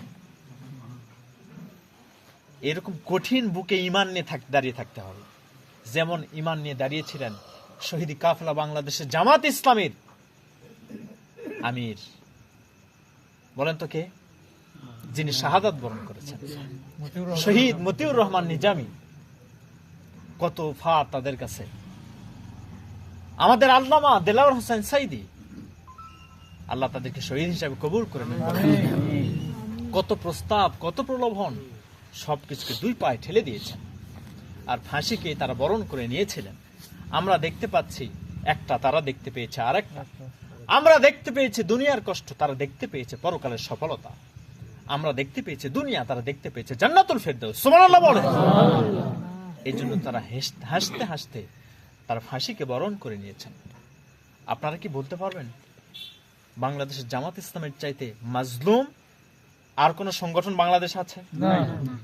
ইসলামের জন্য সবচাইতে বেশি ত্যাগ তিতিক্ষার নাজরানা কে পেশ করেছে? জামাত। শাহাদাতের নজির নাজরানা আল্লাহর দরবারে যতগুলো পেশ করেছে, শত শত ভাই শাহাদাত বরণ করেছে। আলহামদুলিল্লাহ, শত শত। শুধু তাই নয়, শুধু যে কর্মীরা শহীদ হয়েছে তা নয়, জামাত ইসলামের প্রথম সারির নেতৃবৃন্দ সবাই শহীদ হয়েছে। আলহামদুলিল্লাহ বল। যেমন এটা আমাদের জন্য বেদনা, তেমনি আমাদের জন্য সফলতা, শুকরিয়ার বলবো আমরা এমন সংগঠন করি, শহীদ কাফেলার কর্মী হতে আমরা পেরেছি। এমন সংগঠন করি যে সংগঠনের প্রথম সারির সবাই শহীদ হিসাবে কবুল হয়েছে। ওয়ায়াত্তাখিযা মিনকুম শুহাদা, আর আল্লাহ বলছেন আমি যাদেরকে পছন্দ করি শহীদ হিসাবে কবুল করে নেই। সবাই শহীদ হতে পারে না। আমরা মনে করি ভাই যে হায় রে জামাত ইসলাম ইসলামী আন্দোলন করবে, এটা তো ব্যাপক কঠিন ব্যাপার। একটা কথা মাথায় রাখবেন, যেটাতে যত কঠিন কাঠিন্যতা আছে সেটাতে আল্লাহ বেশি সন্তুষ্ট, বেশি সওয়াব দান করে। যেটাতে কাঠিন্যতা নাই, যেটা সহজ, ওটা সওয়াবও কম। বলেন কি কম? কিন্তু আমাদের সওয়াব বোঝানো হয় না, আমাদেরকে ভিন্ন বোঝানো হয়। আচ্ছা বলেন তো, নামাজ পড়লে, রোজা করলে, এগুলো তো জান্নাতের কিছু শর্ত আছে তো, না আছে না? কিন্তু এগুলো করলে সরাসরি জান্নাতে কি যাওয়া যাবে? এরকম কথা কিন্তু আল্লাহ বলেন নাই। কেন বলেন নাই? এর পিছনে অনেক কারণ আছে। একজন ইসলামী আন্দোলন করতেছে, জামাত ইসলাম কিন্তু জান্নাতে ঠিকাদারি নাই। এটা আমি বলতেছি না যে আপনারা সবাই জামাত ইসলাম করবেন আর জান্নাতে যাবেন, এটা আমি বলতেছি। জামাত ইসলাম জান্নাতে ঠিকাদারি নাই। তবে জামাত ইসলাম ইসলামী আন্দোলন যদি কেউ করে, জান্নাতের পথটা দেখতে পাবে। সে তাকে নিজে হাঁটতে হবে, পথ দেখাবে জামাত ইসলাম, কিন্তু জান্নাতে উঠাই দিবে না। জান্নাতে নিজেকে যেতে হয়। কাকে যেতে হয়? আমরা অনেক সময় দেখি, অনেক সময় খুঁজি, হেদায়েতের উপর কোন দল আছে রে, বলি না? খুঁজি। আরে দল হেদায়েতের উপর পরে খোঁজেন, আপনি হেদায়েতের উপর আছেন কিনা এটা খোঁজেন। জামাত ইসলাম যদি হেদায়েতের উপরে থাকে আর আপনি যদি জামাত ইসলাম করেন, নামাজ না পড়লে জান্নাতে যাবেন? মানে দল করলে জান্নাতে যাবে এরকম হেদায়েত আল্লাহ রাসূল দিয়ে গেছেন? হ্যাঁ, কোন দলের নিয়ম মেনে যদি চলেন, ইসলামী আন্দোলন যদি করেন, হেদায়েতের পথ আপনি পেয়েছেন, কিন্তু জান্নাতের ঠিকাদারি নয়। হেদায়েত নিজের ব্যক্তির উপরে নির্ভর করে। আপনি ব্যক্তিগতভাবে হেদায়েতের উপর কতটা আছেন সেটা দেখেন। এটা কেমনে দেখবেন? আল্লাহ কোরআনে বলছেন, সূরা মায়েদা 105 নম্বর আয়াত, ইয়া আইয়ুহাল্লাযীনা আমানু আলাইকুম আনফুসাকুম লা ইয়াদুররুকুম মান দাল্লা ইযা হাতাদাইতুম। ওহে তোমরা যারা ঈমান এনেছো, নিজেদের অবস্থান নিয়ে চিন্তা করো, মানুষকে নিয়ে নয়, নিজেদের অবস্থান নিয়ে। তোমরা যদি হেদায়েতের উপরে থাকো, যারা বিপদগামী, পথভ্রষ্ট, তারা তোমাদেরকে কখনো বিপদগামী করতে পারবে না। বিপদগামীর মধ্যে আছে প্রিয় ভাইরা আমার। আর দু একটি কথা বলবো, সেটি হচ্ছে মৌলিক কিছু কথা। রাসূল সাল্লাল্লাহু আলাইহি সাল্লাম একটা জানাজায় যাবেন। আল্লাহর দ্বীনের সাহায্যকারী হওয়াটা কি, এটা আমি বলবো। ওমর রাদিয়াল্লাহু আনহু বলছেন, হে আল্লাহর রাসূল, এই ব্যক্তিটি খারাপ, জানাজায় যাওয়ার দরকার নাই। শুনতেছেন? হাদিস বলতেছি, এই ব্যক্তিটি তত ভালো নয়, জানাজায় যাওয়ার দরকার নাই। রাসূল সাল্লাল্লাহু আলাইহি ওয়াসাল্লাম তবুও গেলেন, গিয়ে জিজ্ঞেস করতেছেন যে এই ব্যক্তির কোন ভালো আমল কি তোমাদের জানা আছে? এই ব্যক্তিটির কোন ভালো আমল সম্পর্কে কি তোমাদের জানা আছে? তো একজন ব্যক্তি দাঁড়িয়ে বললেন যে হে আল্লাহর রাসূল, একটা কথা জানা আছে। কি? এই পথ দিয়ে মুজাহিদরা যেতেছিল, জিহাদের কাফেলা যাচ্ছিল, প্রতিমধ্যে রাত হয়ে যায়। কি হয়? এখানে তার আশ্রয় কেন্দ্র, শিবির স্থাপন করে, আর এখানে তারা রাত্রি যাপন করে। যে ব্যক্তিটি মারা গেছে সারা রাত জেগে জেগে পাহারা দিয়েছে। রাসূল সাল্লাল্লাহু আলাইহি ওয়াসাল্লাম বললেন যে আমি তার জানাজা পড়াবো এবং আমি সাক্ষ্য দিচ্ছি ব্যক্তিটি আল্লাহ তাআলার জান্নাতি। সুবহানাল্লাহ। রাসূল সাল্লাল্লাহু আলাইহি ওয়াসাল্লাম বললেন, আইনান লা তামাসসুমান নার, আইনুন বাকাত মিন খাশিয়াতিল্লাহ ওয়া আইনুন বাতাত তাহরুসু ফি সাবিলিল্লাহ। সুবহানাল্লাহ বলেন। সুবহানাল্লাহ। রাসূল সাল্লাল্লাহু আলাইহি ওয়াসাল্লাম বললেন, দুইটা চক্ষু কখনো জাহান্নামে যাবে না। কয়টা চক্ষু? এক নাম্বার, যে চক্ষু আল্লাহর ভয়তে কাঁদে। দুই নাম্বার, যে চক্ষু আল্লাহর দ্বীনের জন্য, ইসলামের জন্য রাত্রি জাগরণ করে। সুবহানাল্লাহ। সুবহানাল্লাহ। আচ্ছা বলেন তো, যে ব্যক্তিটি মারা গেল, ওই ব্যক্তিটি কি আসলে ইসলামী আন্দোলন করছে? না। যারা করছে তাদেরকে সাহায্য করেছে বা পাহারা দিয়েছে। তাহলে যারা ইসলামী আন্দোলন করছে তাদের মর্যাদা কতখানি? এই কথাটা বলে শেষ করতেছি। এখন আমরা মনে করি যে ইসলামী আন্দোলন করলে তাদের সওয়াব কতখানি, মর্যাদা কতখানি, এটা আমরা মানে বিশ্লেষণ করি না সহজে। কিন্তু আমি এই বিশ্লেষণটা দিয়ে যাচ্ছি আপনাদেরকে। নামাজ পড়লে কত সওয়াব হবে এরা আমরা কেউ কি জানি না। আল্লাহ যখন কোন সওয়াবের কথা নির্দিষ্ট বলেন, তার মানে ওই সওয়াবটা ওই নির্দিষ্ট আকারেই থাকে, ঠিক কিনা? কিন্তু যেটা নির্দিষ্ট সওয়াব বলেন না, এর সওয়াব আপনার কাজের উপরে নির্ভর করে কম বেশি। বুঝতে পারছেন কিনা? কিন্তু যেটার সওয়াব সরাসরি জান্নাত বলে ঘোষণা দেওয়া হয়েছে, ওর মর্যাদা কতখানি? আজআলতুম সিকায়াতাল হাজ ওয়া ইমারাতাল মাসজিদিল হারাম কামান আমানা বিল্লাহি ওয়াল ইয়াউমিল আখির ওয়া জাহাদা ফি সাবিলিল্লাহ। সুবহানাল্লাহ। তোমরা কি মনে করেছো তাদের মর্যাদা তাদের সমতুল্য হবে যারা নাকি হজের মৌসুমে হাজীদেরকে পানি পান করাইছে? আর কাবা শরীফ যারা আবাদ করে তাদের মর্যাদা কি তাদের সমতুল্য যারা আল্লাহ পরকালকে বিশ্বাস করেছে এবং আল্লাহর দ্বীন প্রতিষ্ঠার জন্য কাজ করেছে? সুবহানাল্লাহ বলবেন। আমরা অনেক সময় মনে করি হায় রে, সৌদি আরব যদি জন্ম হতো তাহলে একখান কাজ হতো। কি কাজ হতো? সারাদিন খালি আমি নামাজি পড়তাম। কারণ কি? এখানকার ওখানকার হচ্ছে 1 রাকাত, এখানকার 1 লক্ষ রাকাতের সমান। এরকম আমরা মনে করি না? এটা তো সত্য হাদিস, ঠিক কিনা? ওখানকার 1 ওয়াক্ত নামাজ, এখানে 1 লক্ষ ওয়াক্ত পড়লে যতখানি হবে, ওখানে 1 ওয়াক্ত পড়লে অতখানি। তা আমরা মনে করতেছি আল্লাহ তাহলে কি লাভ হলো, বাংলাদেশের জন্য লাভ হয়েছে। আমরা যদি 60 বছর ম্যাচে যে ইবাদত করবো, ওরা 60 বছর ম্যাচ তো পার করে ফেলাবে সব। আমরা বলি না? যদি এ কথা ঠিক হয়, আমাদের চেতনা অনুযায়ী যদি ঠিক হয়, তাহলে আল্লাহকে প্রশ্ন করবো, আল্লাহ বাংলাদেশে জন্ম দিছে কেন? সৌদি আরবে দিলে কি আমি অতখানি ইবাদত করা পারলাম না? হনি বলেন, পারতাম তো, কিন্তু এখানে কেন দিল? তার মানে আমাদের সাথে একটু শত্রুতা আছে আল্লাহ। আর যাদেরকে অতগুলো সওয়াবের অধিকারী বানাইছে তাদের সাথে কিছু মনে হয় ভালো সম্পর্ক আছে। আস্তাগফিরুল্লাহ বলেন। মাআযাল্লাহ। এগুলো নয়, বরং আল্লাহ তাআলা আমাদেরকেও অনেক অনেক মর্যাদা দিয়েছেন। আমাদেরকে যে মর্যাদা দিয়েছেন তাদেরকে দেন না। সুবহানাল্লাহ বলবেন। আল্লাহ বলছেন যে না, যারা কাবা শরীফ আবাদ করে তাদের মর্যাদা কি খুব বেশি? তাই মর্যাদা সবচেয়ে তাদেরই বেশি যারা আল্লাহ পরকালকে বিশ্বাস করার পর ইকামাতে দ্বীনের দায়িত্ব পালন করার জন্য রত থাকে। এদের মর্যাদা সবচাইতে বেশি। ওখানে নামাজ পড়ে, লক্ষ ওয়াক্ত নামাজ পড়ে কোনো লাভ নাই, ইকামাতে দ্বীনের শরীক হলে তার চেয়ে বেশি লাভ আছে। এটা কেন বললাম? আচ্ছা বলেন তো, সৌদি আরবে যারা 100 বছর যদি নামাজ আদায় করেন, মামলা হয় না?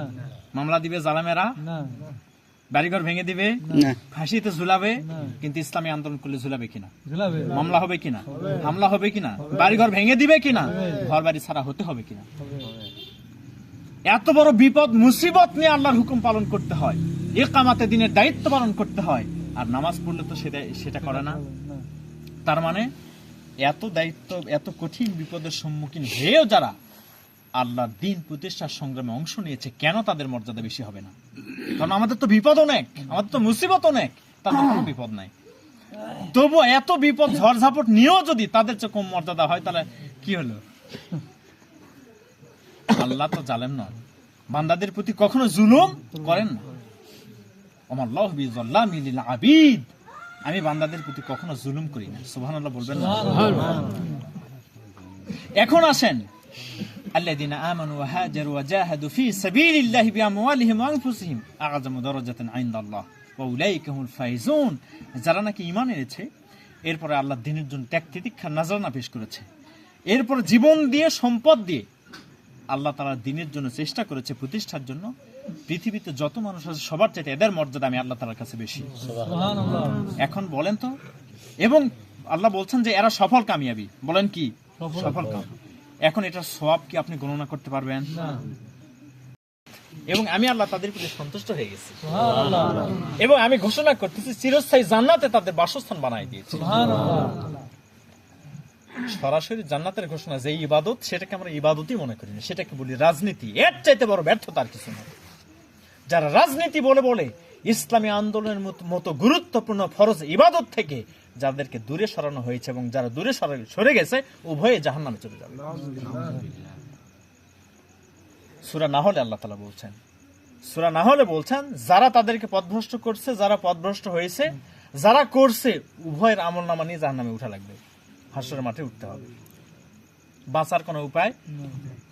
প্রিয় ভাইরা আমার, এই জন্য আমরা মূলত আসলে জামাত ইসলাম করার জন্য আপনাদের কাছে আসি নাই। আমরা ইসলামী আন্দোলনের জন্য আসছি, ইসলামী আন্দোলন বোঝানোর জন্য আসছি। এখানে আমাদের কোনো চাওয়া পাওয়া নাই, আমরা দুনিয়ার কোনো স্বার্থ খুঁজি না। আমরা ইসলামী আন্দোলন করি আল্লাহর দ্বীন প্রতিষ্ঠার জন্য। আল্লাহ তাআলার কাছে এটাই আমাদের চাওয়া। আর এর জন্য আল্লাহ যদি আমাদেরকে ক্ষমা করে দেন, এর চাইতে বড় পাওয়া আর কিছু কি আছে? ফামান যুহজিহা আনিন নারি ওয়া উদখিলাল জান্নাতা ফাকাদ ফাজ। যে ব্যক্তি জাহান্নাম থেকে মুক্তি পেয়ে জান্নাতে গেল, সে ব্যক্তি সফল হয়ে গেল। বাড়িতে সফলতা নাই, গাড়িতে সফলতা নাই, অট্টালিকা, কোটি কোটি টাকার মালিক, ধন সম্পদ সফল নয়। যে ব্যক্তি জাহান্নাম থেকে মুক্তি পেয়ে জান্নাতে গেল সেই সফল। এখানে একজন ব্যক্তির কথা বলা হচ্ছে।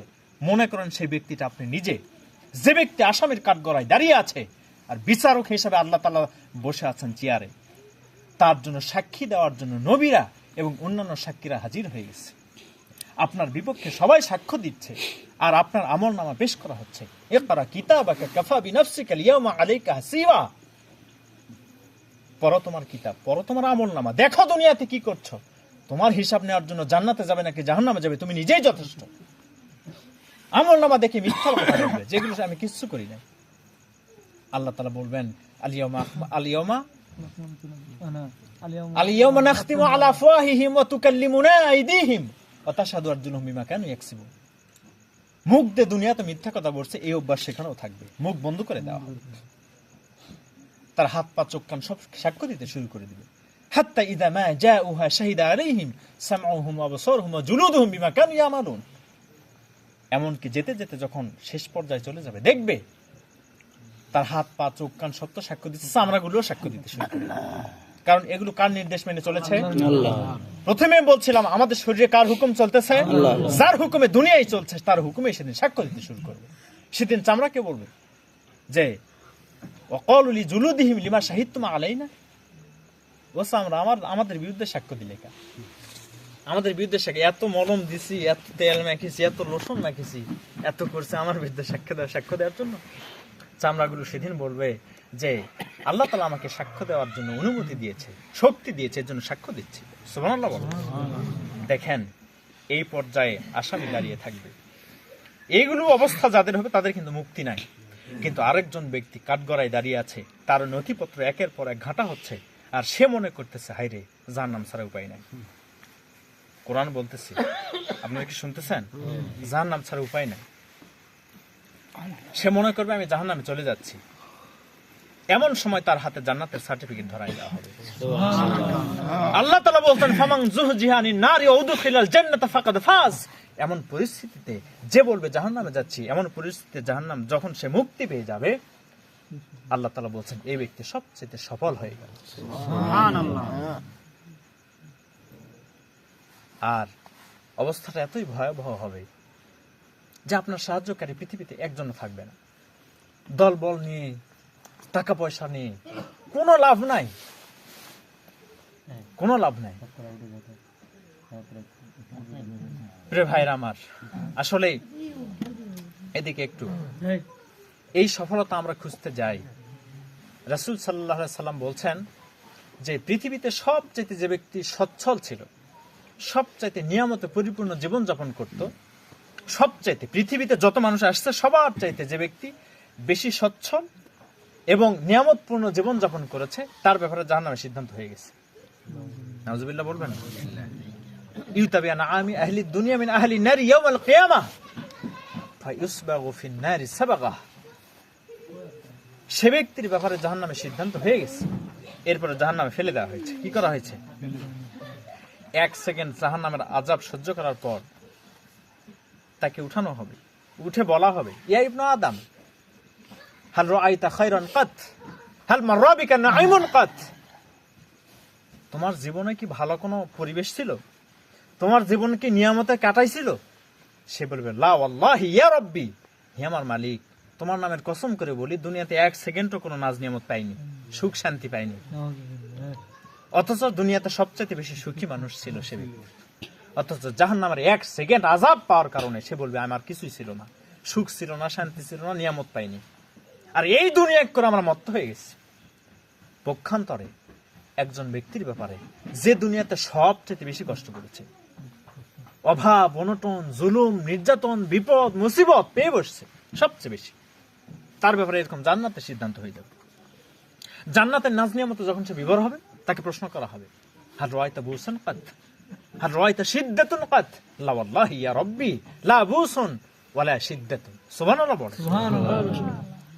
তাকে বলা হবে তোমার জীবনে কি কঠিন বিপদ মুসিবত এগুলো ছিল? সে বলবে আল্লাহ তোমার নামে কসম 1 সেকেন্ডের জন্য তো দুনিয়ায় কোনো কষ্ট পাইনি। সুবহানাল্লাহ বলবেন না? প্রিয় ভাইরা আমার, আমরা যারা যুবক আছি, যুবকদের প্রতি আমার আহ্বান, ইসলামের পথে আসলেই জীবন সফল হয়ে যাবে। ইসলামের পথে আসলেই আধুনিক হয়ে যাবে, অত্যাধুনিক, ইসলামের চাইতে অত্যাধুনিক জীবন ব্যবস্থা পৃথিবীতে আর নাই। ইসলামের চাইতে অত্যাধুনিক মুকাম্মাল নিজামে হায়াত, পূর্ণাঙ্গ জীবন ব্যবস্থা, সুবহানাল্লাহ বলেন। এই ছায়াতলে আসলেই জীবন ধন্য হয়ে যাবে। কিন্তু আমরা ইসলামের পথে না এসে মানুষের তৈরি করা মতবাদের পিছনে, যে আল্লাহ আমাদেরকে এত নাজ নিয়ামত দিলেন, আমার কদমটা আল্লাহর পথে না গিয়ে আল্লাহর বিপক্ষে কেমনে চলে যায়।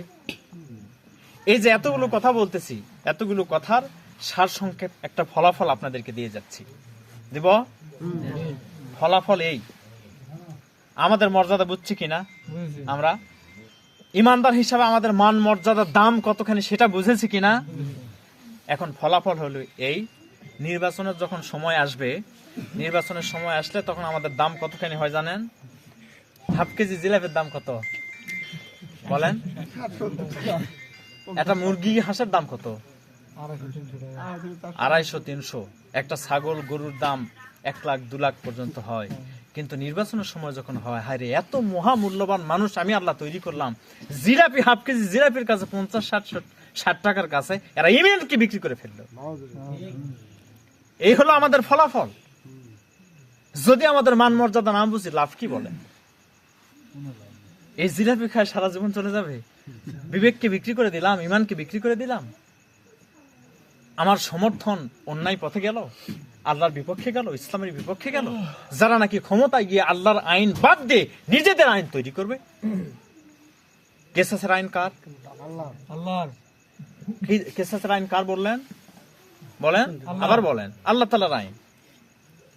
কেসাস মানে হচ্ছে প্রতিশোধ। বলেন কি? প্রতিশোধ নেওয়া। এটার সিস্টেম কি জানেন? কেউ যদি কাউকে হত্যা করে, সে আর বেঁচে থাকার অধিকার নাই। তাকে যদি কেউ মাফ করে, মাফ কে করতে পারবে? আল্লাহ। না, তার ওয়ারিশ, ভাই, বাবা মা, ভাই বোন, এরা, স্ত্রী, এনারা কিন্তু তাকে ক্ষমা করার অধিকার রাখে। আল্লাহ কোরআনে বলছেন, যদি কিছু দিয়ে ক্ষমা করে দেয় তাহলে ক্ষমা করতে পারবে। কিন্তু ক্ষমা কে করে? রাষ্ট্রপতি করে না। কেউ যদি কাউকে মারে, মৃত্যুদণ্ড হলে ক্ষমা কে করে? রাষ্ট্রপতি। এটা ইসলামের আইন না, ইসলামের বিরুদ্ধে আইন। এগুলো আল্লাহ বানাইছে না মানুষ বানাইছে? মানুষ বলতে কারা বানাইছে? যারা সংসদে গেছে আর আল্লাহর আইনকে বাতিল করে দিয়ে নিজেদের মতো করে আইন তৈরি করে মানুষকে এগুলো দিয়ে চালাচ্ছে। তাদেরকে তো দিব নাকি ক্ষমতায় ভোট? যারা আল্লাহর বিরুদ্ধে আইন তৈরি করছে। আসলেই আমরা বিবেকবান হব আল্লাহর দিনের জন্য, ইসলামের জন্য। আমরা তো সব দেখছি। আল্লাহর দিনের জন্য কি একটু কাজ করার জন্য অনুপ্রেরণা আমার জাগবে না? জাগবে। মনে রাখবেন একটা কথা, দিনের পথে কিন্তু আশা লাগবেই। লিখে নেন আমার কাছ থেকে। বুড়া যখন হবেন না, তখন আর পায়ের গিরা কাজ করবে না, নারী কাজ করবে না, দাঁত পড়ে যাবে, বলতে চাবেন একটা, হবে আরেকটা। যখন শরীরের শক্তি, ক্যালসিয়াম শর্ট হবে, তখন মসজিদের প্রথম কাতার আর ছাড়বেন না। আজান না দিতে মসজিদ যায় হাজির। উপায় নাই তো ভাই। শান্তির জায়গা আল্লাহর কাছেই। মালিক গরুকে বাঁধে রাখছে, অনেকদিন বাড়িতে বাঁধা গরু কয় যে আর আমাকে এত বাঁধে রাখে কে? আমাকে মাঠে ঘাটে ছেড়ে দেখ, আমাকে আর ভাল লাগে না, আমার মাঠ ঘাটি ভালো। আর মালিক বলে যে গরু না, বাড়িতে তোর ভালো, তোর বসায় থুয়ে খাচ্ছি, তোর কোনো কাজ কাম লাগতেছে না, আমি খাবার দিচ্ছি, পেট ভরে খাচ্ছি আর শুয়ে থাকে, এটাই ভালো। গরু করছে না, আমার বাড়িতে ভালো লাগে না, মেলা বাড়িতে থাকছে আর থাকবো না। তো কি করছে মালিক? গরুর কথা শুনে এখন মাঠে নিয়ে যায় বেঁধে রাখছে। মাঠে যখন প্রথম যায় কি করে? গরু বলেন লাফাঝাপা শুরু করে। তার মানে সে যখন লাফাঝাপা করে, সে মনে করে আরে কোথায় ছিলাম, এখন কত সুন্দর, আমি একেবারে স্বাধীন হয়ে গেছি, এটাই তো আমার জীবন, ভালো স্বাধীন জীবন, এর মতো কোন জীবন আছে? এরপর খানিকক্ষণ লাফা যখন শেষ হলো, এরপর মালিক গরুটাকে ধরে পাতারের মধ্যে কি করলো? খোঁটা দিয়ে বেঁধে রাখলো। তো গরু পাতারে থাকতে যাচ্ছে, পাতারে থাক। এরপর যখন সন্ধ্যা হয়ে গেল, সন্ধ্যা যখন হলো, তখন গরু কি কয় যে থাক, মাতার থাকবো, বলে গরু কয় যে আরে না, আমাকে আর থাকার দরকার, আমি মালিকের বাড়িতে যাবো, মালিক আমাকে নিয়ে যান তাড়াতাড়ি আপনার বাড়ি। মালিক বলবে না, দরকার নাই, তুই ওখানে থাক। না, সন্ধ্যা হয়েছে, আর থাকা যাবে না। আসলে যেটাতে শান্তি মনে করছে সেটা আসলে শান্তির জায়গা নয়। এটা তাৎক্ষণিক কিছু প্রশান্তি দিতে পারে, সামান্য কিছু শান্তি দিতে পারে, কিন্তু স্থায়ী শান্তি এটা নয়। স্থায়ী শান্তি রবের দুয়ারেই আছে। সুবহানাল্লাহ বলেন। আপনি যেখানে মানুষের তৈরি করা মতবাদের পিছনে চলে যাচ্ছেন, এখানে শান্তি নাই। এখানে সাময়িক কিছু লাফালাফি করতেছেন, কিন্তু প্রকৃতপক্ষে এই স্বাধীন জীবনে কোনো শান্তি নাই। মূলত আল্লাহর আইন পালনের যে বাধা আছেন, বাধ্য হয়েছেন, এটার মধ্যে চিরস্থায়ী শান্তি নিহিত আছে। আল্লাহ যেন আমাদেরকে এই বুঝগুলো দান করেন, বলেন আমিন। আল্লাহ যেন আমাদেরকে ইসলামের পথে যুবকদেরকে খালিদ বিন ওয়ালিদের মতো মুজাহিদ হিসাবে কবুল করে নেন। ইসলামের জন্য রক্ত দেওয়ার জন্য মানসিকতা, শাহাদাতের তামান্না নিয়ে মাঠে ময়দানে কাজ করার মতো এখান থেকে আল্লাহ যেন লোক তৈরি করে দেন, বলেন আমিন। আল্লাহকে সেই তৌফিক কামনা করে আপনাদের সবার সুস্বাস্থ্য এবং দীর্ঘায়ু কামনা করে শেষ করছি। হাদা মা ইনদা লিল মুইন আল্লাহ। আসসালামু আলাইকুম ওয়া রাহমাতুল্লাহ।